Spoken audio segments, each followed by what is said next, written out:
Good morning, everyone. This is Faith Rivera's Called to Be.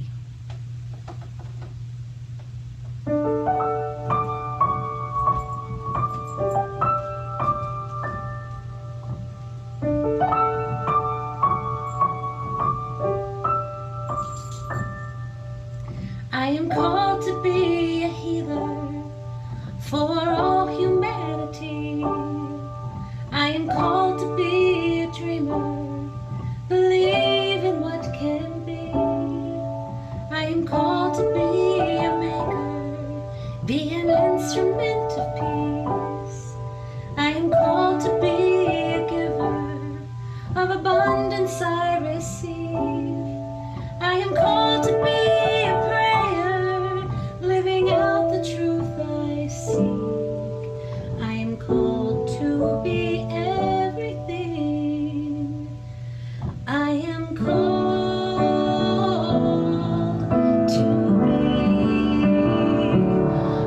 to be the glory here on earth, so all might see all the love and all the beauty that shines in you and me.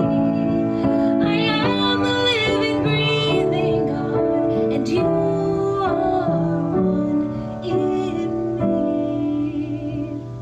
We're called to be.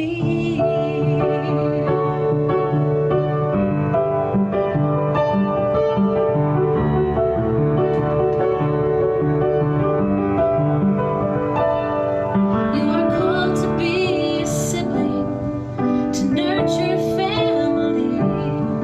You are called to be a witness, be strength in times of need. You are called to be a neighbor, see a friend in all you meet. You are called to be a leader, to build community. You are called to be a prayer, to live out the truth you seek. You are called to be everything. You are called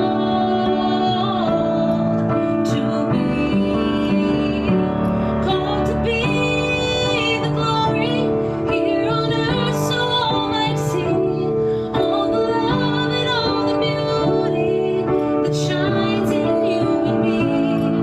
You are the living, breathing God, and you are one in me. We're called to be.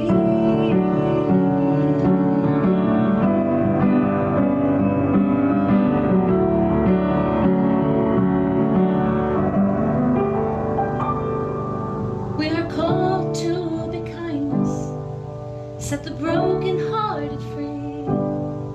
We are called to be forgiveness, where pain has run too deep. We are called to be compassion, be the wind beneath each wing. We are called to be communion, only then can we succeed. We are called to be a prayer, living out the truth you see. We are called to be everything. We are called to be everything. We are called to be everything. We are called to be.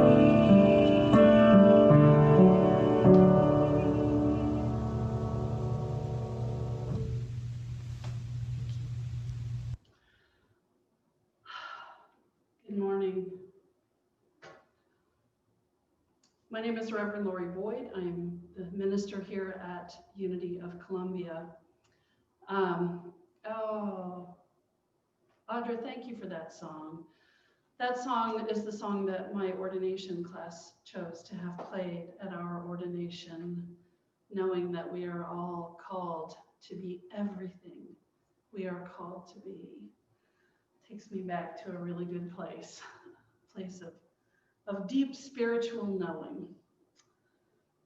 So in Unity, we find that deep spiritual knowing everywhere.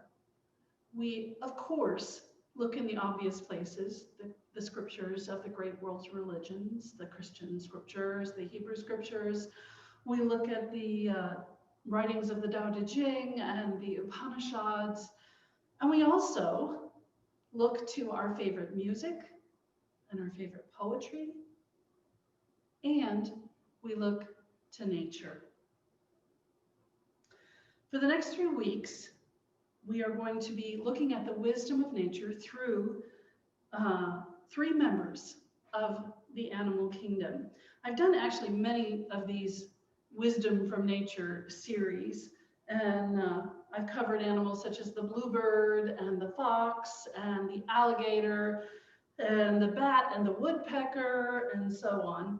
This year, we're going to be looking at wisdom from a sea turtle, wisdom from an elephant, and today's theme, wisdom from a penguin. Penguins are a group of aquatic flightless birds belonging to the order, I have to read this, Spheniciformes. All right, that's my Latin for the day.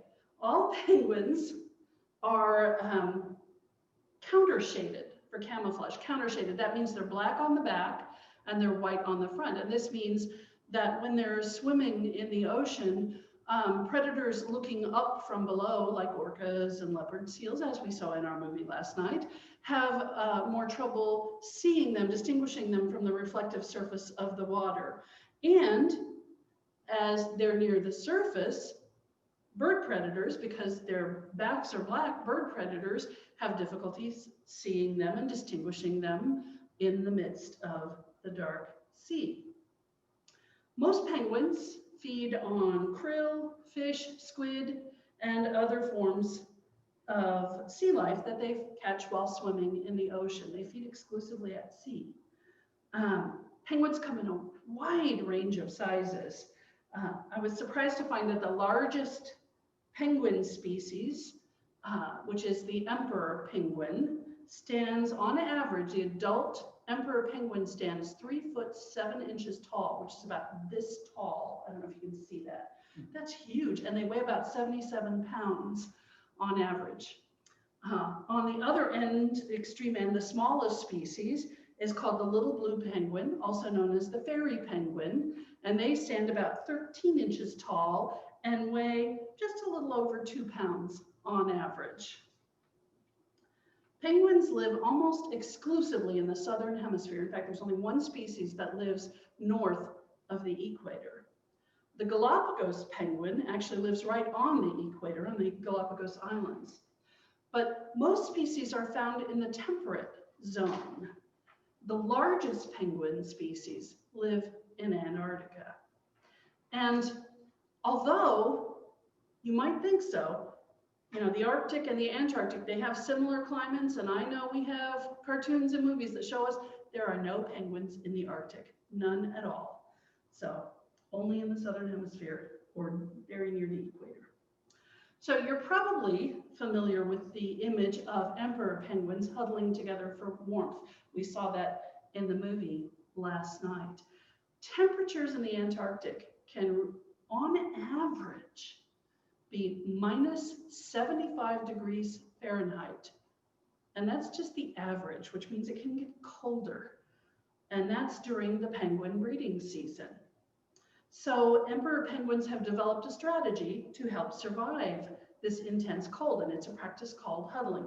They mass together in this big circular mass, and within that mass, they're constantly turning themselves, but they're also constantly moving from the inside to the outside and back inward.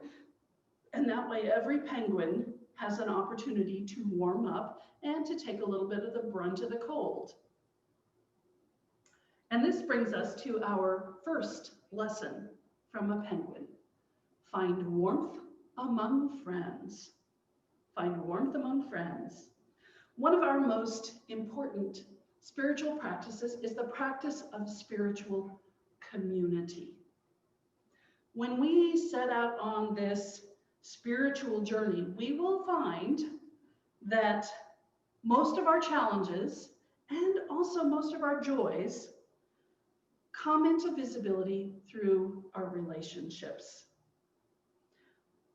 Our relationships with family, with friends, with coworkers, and the relationships that we form in our spiritual family. Our relationships are the playing fields where we get to practice and integrate the spiritual lessons that we're learning. And when we look to the world's great spiritual leaders, we see that they all formed spiritual communities. They formed intentional communities around themselves. For example, when Jesus started his ministry, he very purposely created a spiritual community to give him the assistance and support that he needed to complete his mission. We know them as his disciples, the men and the women who formed his support circle. In her book, Do Greater Things, Reverend Felicia Circe Blanco wrote, that combined community became the source of some of his greatest joys, along with some of his deepest pain. The members of his tribe shared his growth each step along the way. And isn't that what we're doing right here at Unity of Columbia? This is our spiritual community. And as with any spiritual community, as with any spiritual practice, the practice of community calls us to stretch ourselves in ways that maybe feel a little uncomfortable, maybe ask us to confront some of our fears, asking us to take risks.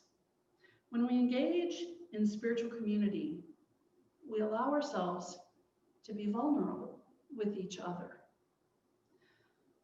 We work on our own growth in plain view of each other, trusting that we are in the midst of unconditional love.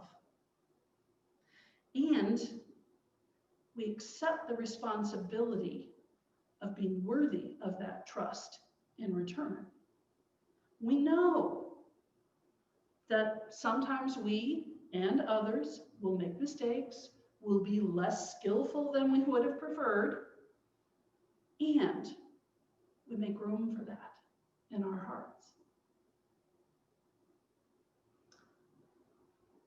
Through our practice of spiritual community, then, we find warmth among friends.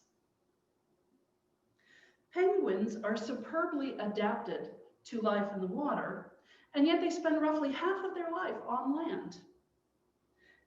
One interesting fact I learned was that a group of penguins on land is called a waddle.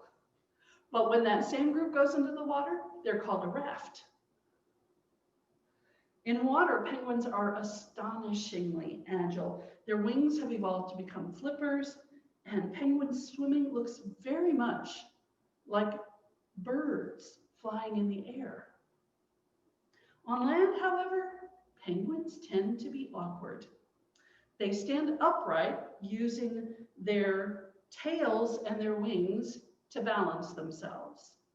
And they move basically in three ways. They waddle on their feet, they can jump with both feet together, and they slide on their bellies across the snow using their feet to steer and to propel. This is called tobogganing. And in spite of this awkwardness, I know it's hard to believe, but emperor penguins regularly waddle, jump, and slide distances of over 60 miles to reach from the seashore to their inland breeding colonies. 60 miles. So this brings us to our next lesson from a penguin. Go the extra mile. Go the extra mile.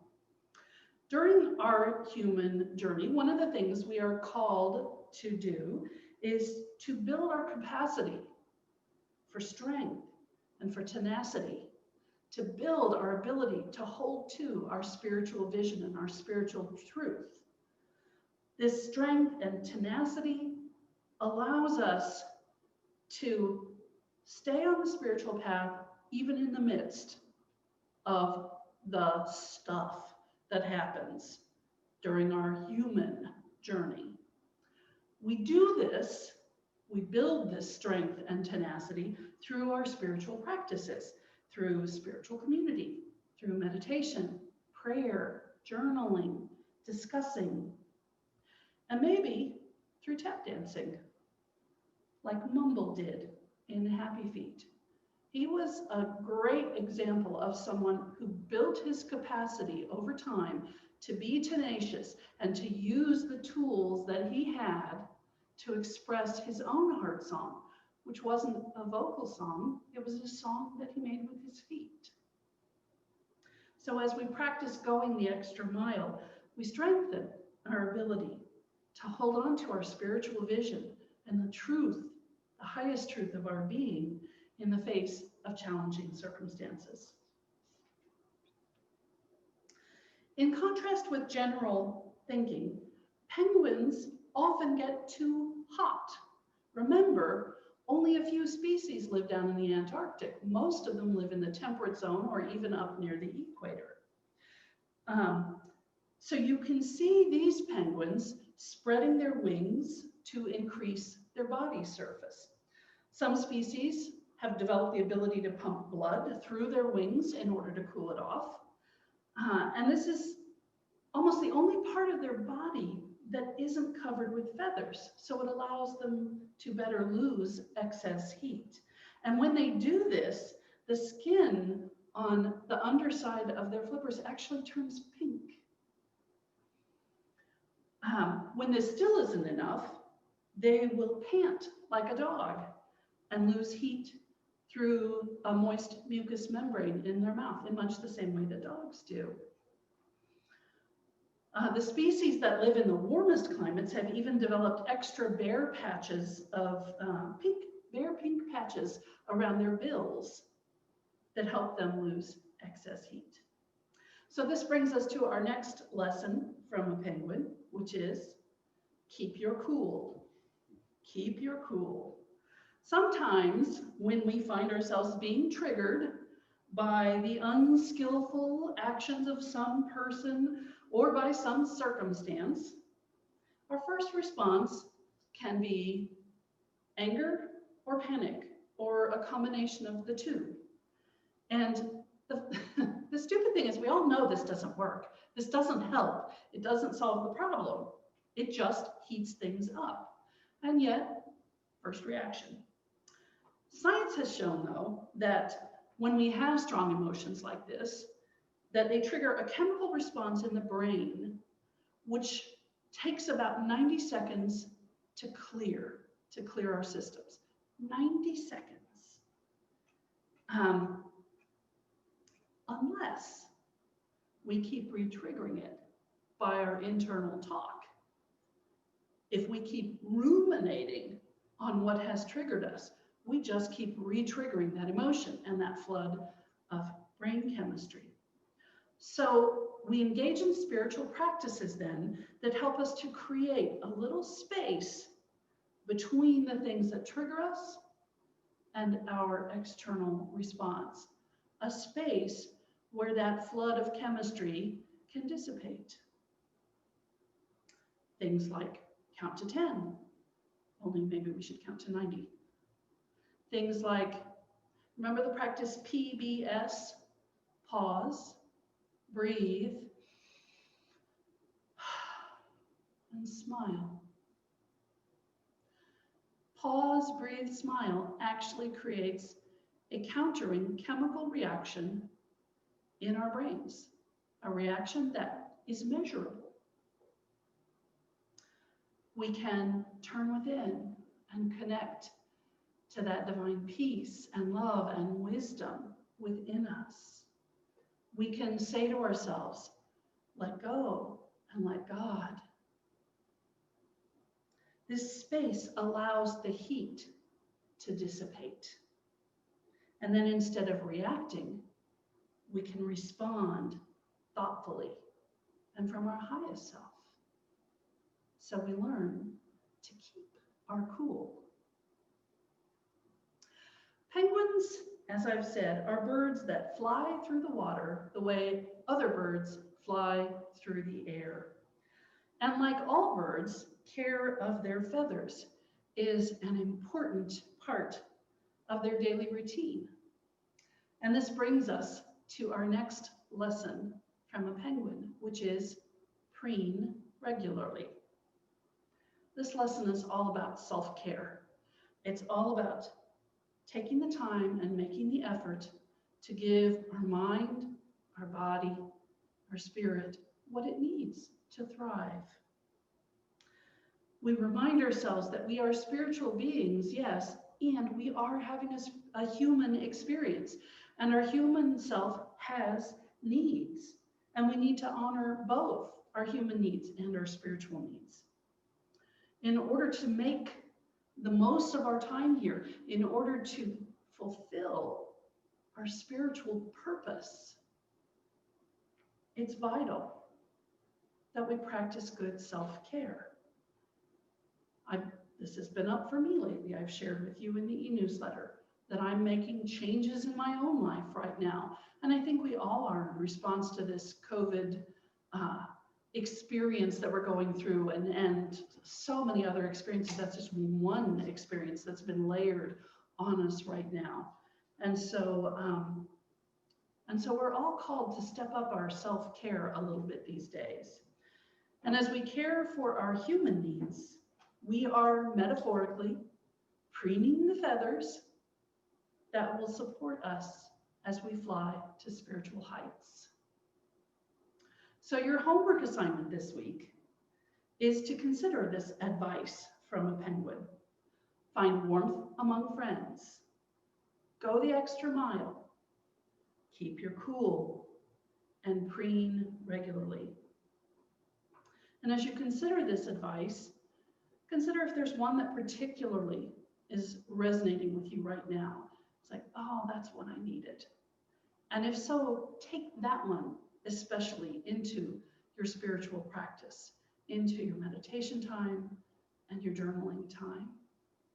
And so let's prepare now for a time of meditation. And I'll ask Charlie if you will play us some music to help us find that place.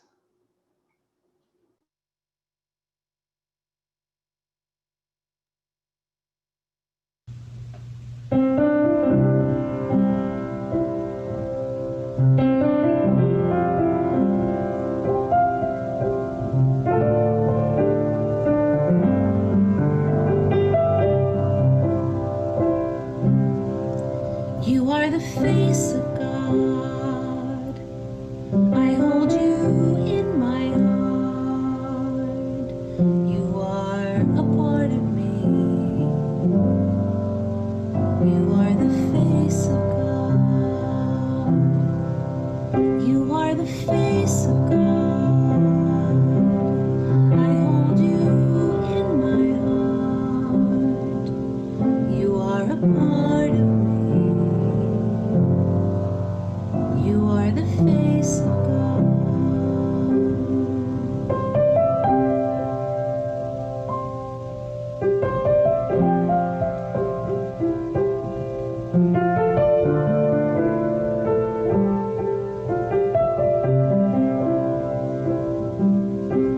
You are the face of God. I hold you in my heart. You are a part of me. You are the face of God.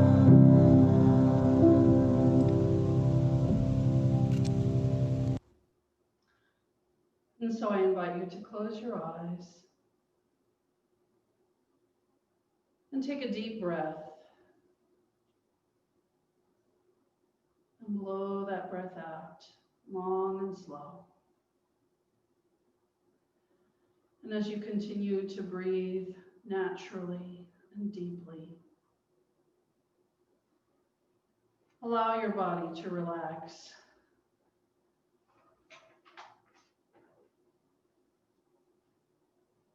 Allow your thoughts to settle.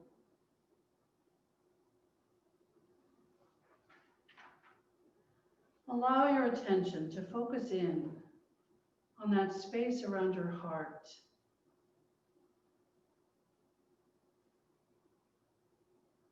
See if you can notice the physical beating of your heart. And let that be a focus for your concentration.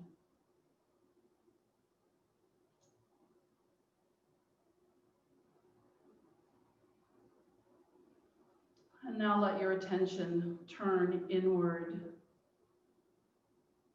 deep within, and deeper still.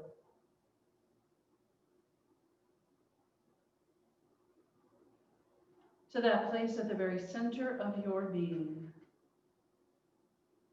where there is only God.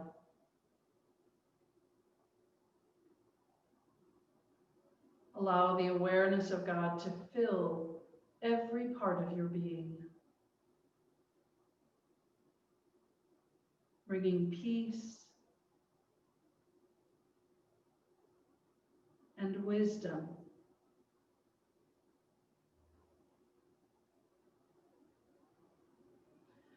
And as we rest a few moments in the silence, consider the advice from a penguin. Find warmth among friends. Go the extra mile. Keep your cool. And preen regularly. And as you consider these pieces of advice, just notice the wisdom that rises up from your God self in the silence.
And so I invite you now to begin to return your attention to this time and place.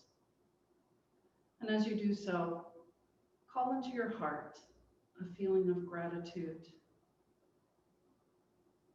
We know that gratitude multiplies anything it touches. And we say, thank you, God. Amen and amen.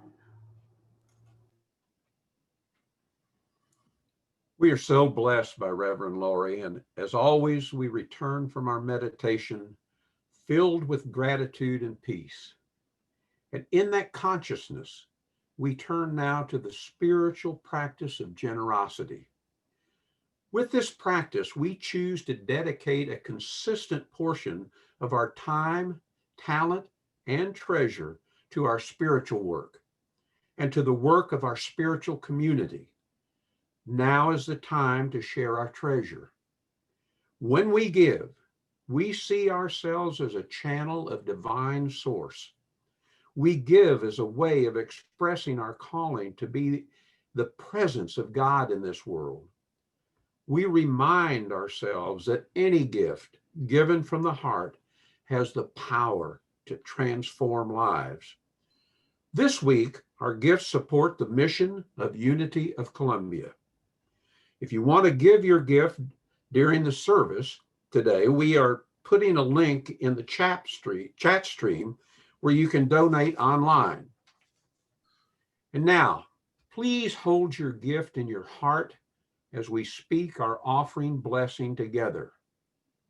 Divine love, one with me, blesses and multiplies all that I am, all that I give, and all that I receive. I am joy-filled and grateful. Hoorah! Ah, yes.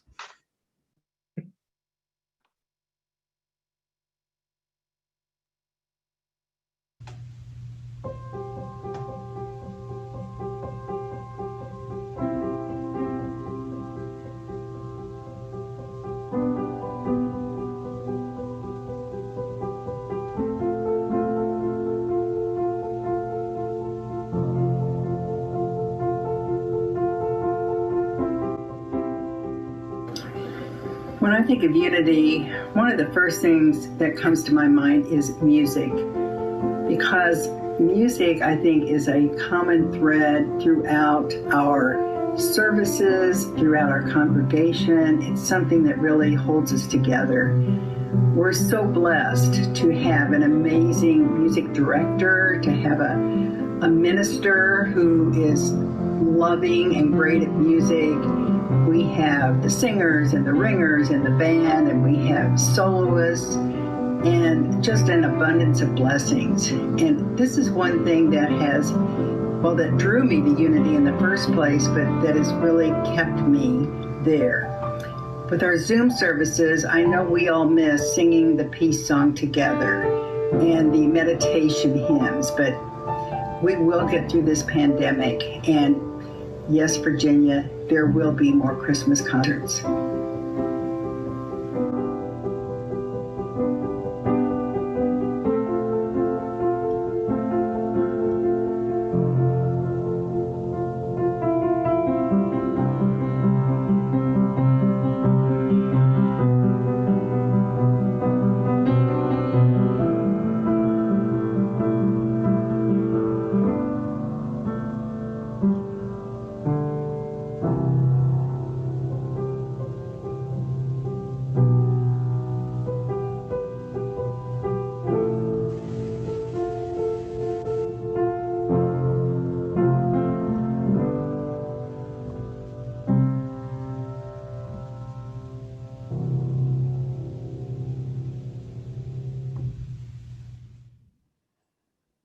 We have two symbols of blessings today. First is the love offering given this morning. We bless these gifts and are grateful for this opportunity to make a difference in the lives of our spiritual family and our world. Second is the prayer box. In prayer, we affirm and encourage each other to expand our awareness that we are expressions of God, and our awareness grows. We receive an abundance of all that we need to fulfill our soul's purpose.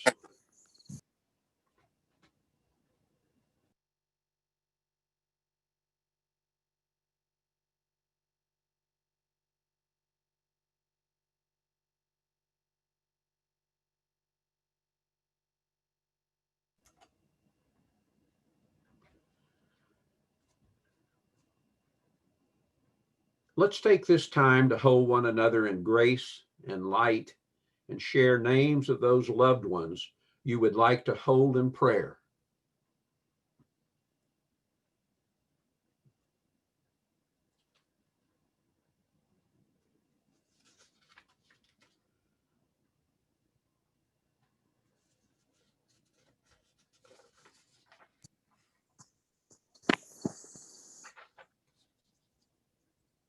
I'll read them here. Thank you, Bill, since I was muted for some reason.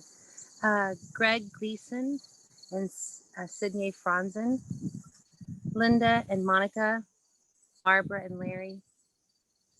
I'd like to hold Ron and Brenda Jones,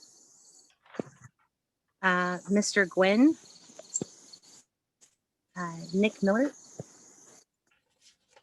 Dan, Eleanor, Pablo, and Jeff. Holding Angel.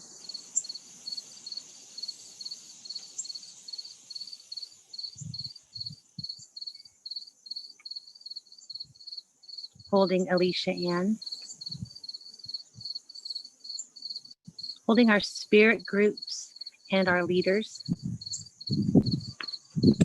Holding Carol and Dolores, Eunice and John.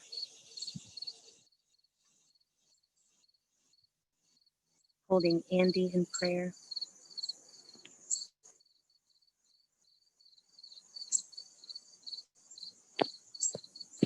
Holding each other in prayer as we huddle like penguins here on Zoom, keeping tight to the things that bring us warmth and light and comfort. Each one of us making sure that we are seen and heard and loved. Holding Eileen Drennan, Nancy Kirtley, Leonard, and all Native nations. You are the light of God. At Unity, we are about transforming lives. Each Sunday, we come together to experience God in connection. And Unity is more than a Sunday morning experience. We offer many activities throughout the week to expand our awareness of God and bring us closer together. Today, the Board of Trustees has called a special membership meeting immediately after the service. We are seeking approval for our voting members to proceed with the sanctuary roof repair. If you are a voting member, you should have received a letter giving more information. Please stay on this meeting to attend. On Sunday, September 13th, we are planning an outdoor Sunday at Unity.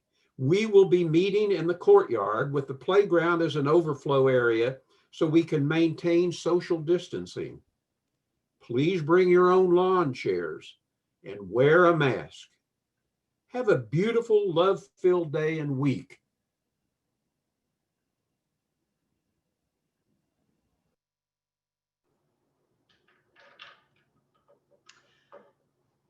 And as you go out into your week, I invite you to remember that you are the presence of God right where you are. You are the light. You are the love. Thank you. Our peace song.